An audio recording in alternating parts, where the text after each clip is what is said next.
নমস্কার সকল মিত্রগণ। ওম তৎসৎ। হরি ওম, হরি ওম, হরি ওম।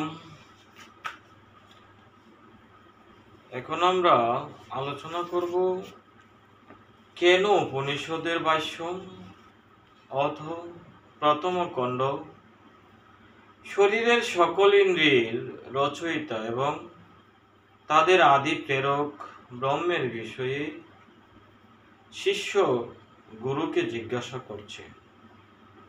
বলছেন, কেনেসিতম পততি প্রেসিতম মন কেন প্রাণপ্রতম পৈতিযুক্ত কেনেসিতম বাচমিমাম ভাদন্তি চক্ষু সূত্রয়ঙ্কৌ দেবয়োনক্তি। বলছেন, কার দ্বারা প্রেরিত হয়ে মন স্ববিষয়ে ধাবিত হয়, কার দ্বারা সকল ইন্দ্রিয়ের থেকে প্রথম ক্রিয়াশীল প্রাণবায়ু সকর্মে নিয়োজিত হয়ে নিষ্কার্য করে, কার দ্বারা প্রেরিত হয়ে মানুষ বাক্য উচ্চারণ করে, কোন প্রসিদ্ধ প্রশাসক দেবচক্ষু ও কর্ণকে নিজ নিজ কার্যে নিযুক্ত করেন। অর্থাৎ গুরুর কাছে শিষ্যের প্রশ্ন। যজুর্বেদে বলা হয়েছে সপ্ত ঋষয় প্রতিহিতা শরীরে। যজুর্বেদের 34তম অধ্যায়ের 55তম মন্ত্রে বলছেন, শরীরের নেত্রাদি পঞ্চ জ্ঞান ইন্দ্রিয়, মন ও প্রাণ, এই সপ্ত ঋষি প্রত্যেকে নিজেদের কার্য করে থাকে। আবার অথর্ববেদে বলা হয়েছে, অষ্টচক্র নবদ্বারা দেবানাম পুরয়োদ্ধা। অথর্ববেদের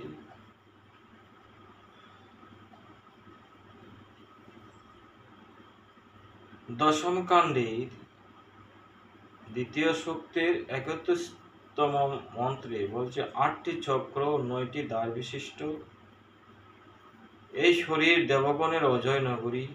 এছাড়া তাকে তাণ্ডব ব্রাহ্মণেও বলা হয়েছে নরা দেবানাম গ্রাম। এই মানব দেহ হলো দেবতাদের আবাসস্থল। এবার আমরা বিগত পর্বগুলিতে আমরা প্রথম খণ্ড নিয়ে আলোচনা করেছিলাম। এবার আলোচনা করব দ্বিতীয় খণ্ড। বলছেন, প্রথম খণ্ডে গুরু শিষ্য সংবাদ রূপে ব্রহ্মের স্বরূপের বর্ণনা শুরু করা হয়েছে। প্রথম খণ্ডে শিষ্যের করা প্রশ্ন অনুযায়ী গুরু উত্তর দিয়েছেন। এখন প্রকান্তরে ব্রহ্মের সূক্ষ্মতা ও গভীরতার উপদেশ দান করেছেন। অথ দ্বিতীয় খণ্ড প্রথম শ্লোক বলছেন, ইয়দি মনস্যে সুবেদিতে ধম্ব মেবাপি নুনম তম ভেত ব্রহ্মণরূপম ইয়দৈশ্যতম যদৈশ্য দেবেদন্ত নো মীমাংসামেব তেমনুবিদিতম। বলছেন, গুরু বলছেন, হে শিষ্য, তুমি এরূপ মনে করো যে এই পূর্বোক্ত ব্রহ্মের স্বরূপকে আমি ভালোভাবে জেনেছি। তাহলে নিশ্চয়ই তুমি অতি অল্পই জেনেছ। আর এই ব্রহ্মের যে স্বরূপ দিব্যগুণ যুক্ত পদার্থ সমূহের মধ্যে বিদ্যার প্রকাশ দ্বারা জ্ঞাত হয়, তা তোমার নিকট যুক্তি ও তর্ক দ্বারা বিচার্য, এরূপ আমি মনে করি। এই শ্রুতিতে ব্রহ্মের দুর্গেয়তার বর্ণনা করা হয়েছে। অর্থাৎ ব্রহ্ম অত্যন্ত সূক্ষ্ম ও সর্বব্যাপক, সেজন্য তার ইয়ত্তা করে জানা যেতে পারে না। অল্পজ্ঞ জীবের এত সামর্থ্য নেই যে পরাৎপর ব্রহ্মকে সম্পূর্ণভাবে জানতে পারে। যদি কেউ ব্রহ্মকে পূর্ণরূপে জানার গর্ব করে, তবে এটি তার মিথ্যা অহংকার মাত্র। গুরু নিজের শিষ্যকে অহংকারের দোষ থেকে রক্ষা করার জন্য উপদেশ দান করে থাকেন, কেননা অহংকার ব্রহ্মজ্ঞান প্রাপ্তির পথে চরম বাধা এবং পতনের কারণ। অতএব মানুষের উচিত যথাসাধ্য চেষ্টা করে ব্রহ্মকে মীমাংসা অর্থাৎ যুক্তিতর্কের দ্বারা অনুসন্ধান করতে থাকা। মানুষ ব্রহ্মের বিষয়ে যতই জ্ঞান অর্জন করে, থাকুক না কেন তা অতি সামান্যই। এই কারণে শ্বেতাশ্বতর উপনিষদে বলা হয়েছে, স বেত্তি বেদ্যং ন চ তস্যন্তি বেত্তা। শ্বেতাশ্বতরের 3 অর্থাৎ ব্রহ্ম এই বিশ্বের সমস্ত জ্ঞাতব্য বিষয় জানেন, অথচ তাকে পূর্ণরূপে জানে এমন কেউ নেই। তাহলে সেই অনন্ত ব্রহ্মকে জীব কিভাবে জানতে পারে? বেদে বলা হয়েছে, পাদহস্য বিশ্বভূতানি, যজুর্বেদের 31তম অধ্যায়ের 3 মন্ত্র। এই বিশ্ব ব্রহ্মাণ্ড তো ব্রহ্মের এক পাদ মাত্র। যখন এই ব্রহ্মাণ্ডের সম্বন্ধে আমাদের পূর্ব জ্ঞান নেই, তাহলে মহান জগৎ স্রষ্টা ব্রহ্মের সম্বন্ধে পূর্ণ জ্ঞান প্রাপ্ত করা কিভাবে সম্ভব? অগ্নি, বায়ু, চন্দ্র, সূর্যাদি দিব্য গুণসম্পন্ন দেবতার মধ্যে ব্যাপক ভাব এবং নিয়ম নিয়ামক ভাব দ্বারা ব্রহ্ম সম্বন্ধে যৌক্তিক মীমাংসা করা উচিত। ব্রহ্মের চিন্তন করে নিরহংকারী হয়ে নিজের জ্ঞান বুদ্ধিতে সর্বদা মগ্ন থাকা কর্তব্য।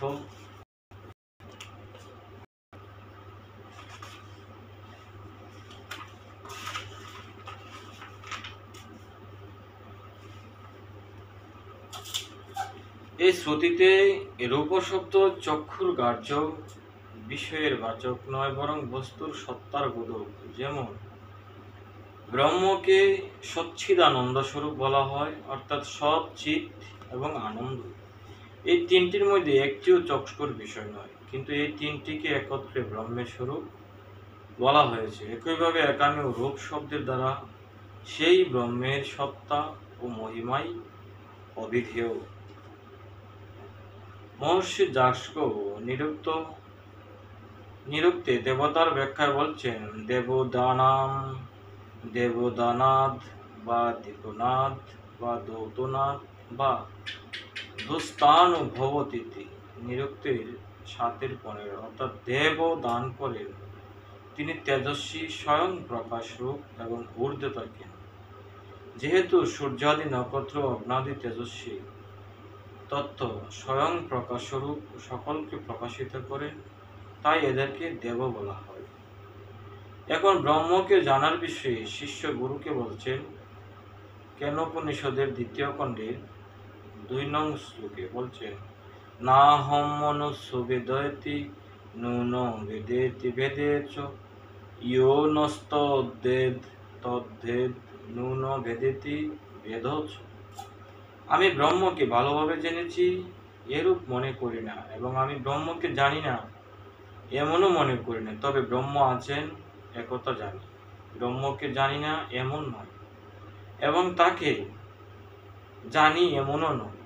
আমাদের শিষ্যদের মধ্যে যিনি এই কথাটির তাৎপর্য জানেন, তিনিই ব্রহ্মকে জানেন। এই শ্রুতিবাক্যে ব্রহ্মজ্ঞানীর বিশেষত্ব বর্ণনা করা হয়েছে। ব্রহ্মকে জেনেছেন এমন ব্যক্তি কখনো মনে করেন না যে আমি ব্রহ্মকে পূর্ণরূপে জেনেছি, কারণ ব্রহ্ম অনন্ত, বাক্য, মন ও বুদ্ধির অতীত। সেই অচিন্ত স্বরূপ সম্বন্ধে কেউ জানে না।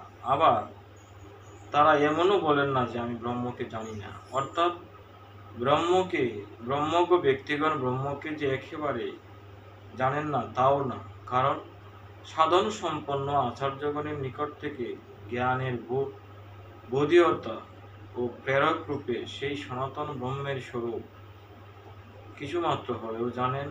ব্রহ্ম জ্ঞানের প্রজ্ঞা ঋত দ্বারা বুদ্ধি ও সত্য জ্ঞান ধারণকারী হওয়ার কারণে তিনি অযথার্থ বচন কিভাবে বলতে পারে?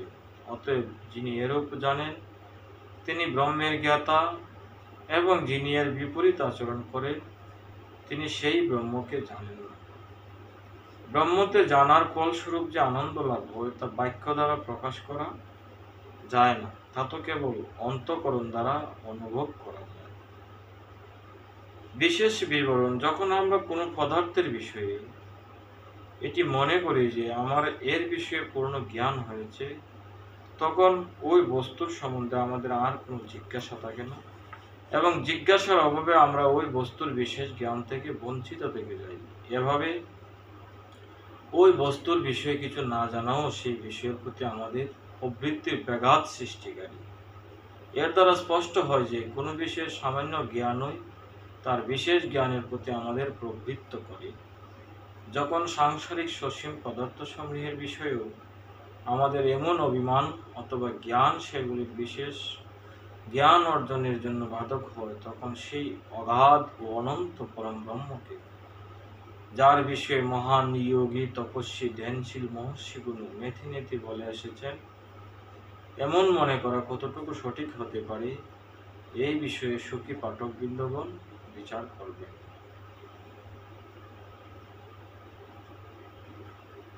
পূর্বোক্ত ব্রহ্মের প্রকান্তরে সূক্ষ্ম দৃষ্টিতে বর্ণনা করেছেন। ইয়স্য মতম তস্য মতম মতম ইস্য ন ভেদস অবিজ্ঞাতম বিজানতম বিজ্ঞাতম অবিজানতম। বলছেন, ব্রহ্মকে পূর্ণরূপে জানা যায় না, এরূপ যার মত, তারই ব্রহ্ম সম্পর্কে জ্ঞান হয়েছে। যার এই গর্ব যে তিনি ব্রহ্মকে জেনেছেন, তিনি ব্রহ্মকে জানেন না। এভাবে যিনি ব্রহ্মজ্ঞানের অহংকার করেন, তার ব্রহ্ম সম্পর্কে বিশেষ জ্ঞান হয় না। আর যিনি ব্রহ্মজ্ঞানের অহংকার করেন না, তারই ব্রহ্ম সম্পর্কে বিশেষ জ্ঞান হয়। ব্যাখ্যা: এই শ্রুতির তাৎপর্য হচ্ছে, যিনি নিজেকে ব্রহ্মজ্ঞানী মনে করে অভিমান করেন, তিনি কখনো ব্রহ্মকে জানতে পারেন না। কারণ প্রকৃত ব্রহ্মজ্ঞানী কখনো বলবেন না যে আমি ব্রহ্মকে জানি। হৃদয়ে ব্রহ্মের সাক্ষাৎকার করার পরও ব্রহ্মজ্ঞানীর মনে বিন্দুমাত্র অহংকার জাগ্রত হয় না। আর সাধারণ ব্যক্তি কখনো ব্রহ্মজ্ঞানীদের পরীক্ষা করতে পারেন না। কেবল ব্রহ্মের সত্তা মেনে নিলেই ব্রহ্ম বিষয়ে পূর্ণ জ্ঞান হতে পারে না। আর এই শ্রুতির অন্য আশয় হচ্ছে, ব্রহ্মের প্রত্যক্ষ অনুভূতি তথা পূর্ণ জ্ঞান ততক্ষণ পর্যন্ত হয় না, যতক্ষণ যথার্থ জ্ঞানের দ্বারা যোগ অভ্যাস, যম নিয়ম আদি অষ্টাঙ্গ যোগের চর্চা না করা যায়। যিনি কেবল শাস্ত্রোক্ত শাব্দিক জ্ঞান রাখেন অথচ ব্রহ্মপ্রাপ্তির জন্য সাধন সমূহের অনুষ্ঠান করেন না, তিনিও ব্রহ্মের জ্ঞাতা হতে পারেন না। এই ধরনের জ্ঞানাভিমানীদের নিকট ব্রহ্ম সর্বদাই অপ্রকাশিত থাকে। ব্রহ্মকে জানার জন্য শ্রবণ, মনন ও নিধিধ্যাসন, শ্রুত অর্থে দেন, এই তিনটি সাধন পরম আবশ্যক। অর্থাৎ ব্রহ্মকে জানার জন্য শ্রবণ, মনন ও নিধিধ্যাসন, এই তিনটি বিষয় পরম আবশ্যক। এই রহস্য বেদশাস্ত্রে স্পষ্ট করেছে। নতম বিদাত ইয়হমিয়া যজাননদুস্মাৎ মন্তরম বভুব।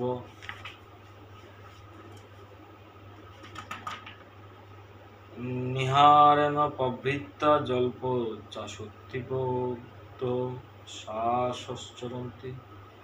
যজুর্বেদের 17তম অধ্যায়ের 31তম মন্ত্রী বলছেন, হে মনুষ্য, যে ব্রহ্ম এই সমস্ত ভুবনের উৎপন্নকারী বিশ্বকর্মা, যিনি এই কার্য কারণ রূপ জগৎ ও জীব থেকে পৃথক হয়েও সবার মধ্যে বিরাজমান, সেই ব্রহ্মকে তুমি জানো না। অজ্ঞানরূপ অন্ধকারের দ্বারা আচ্ছাদিত হয়ে মিথ্যাবাদ ও নাস্তিকতার বৃথাতর্কে লিপ্ত হয়ে নিজ প্রাণ পোষণে সংলগ্ন ব্যক্তিগণ, যারা কেবল শব্দের আবৃত্তি করে, তারা এই সংসারে ভ্রমণ করে কিন্তু এই ব্রহ্ম জানতে পারে। ব্রহ্মেশ্বরকে জানতে মানুষ কেন সমর্থ হয় এবং তাকে জানা ও মানার মধ্যে কি প্রভেদ বিদ্যমান?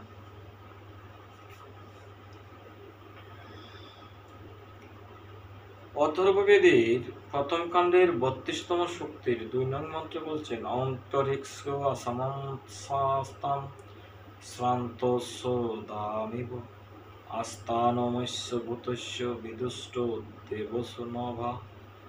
অর্থাৎ বৃক্ষছায়া শান্ত যাত্রীদের জন্য বিশ্রাম স্থান, তদ্রূপ সবার অন্তরে স্থিত আকাশরূপ পরমেশ্বরের মধ্যে সেই সৃষ্টির অবস্থান। এই সংসারের প্রত্যেক প্রাণীর আশ্রয়ভূত সেই ব্রহ্মকে জ্ঞানীগণ জানেন অথবা জানেন না।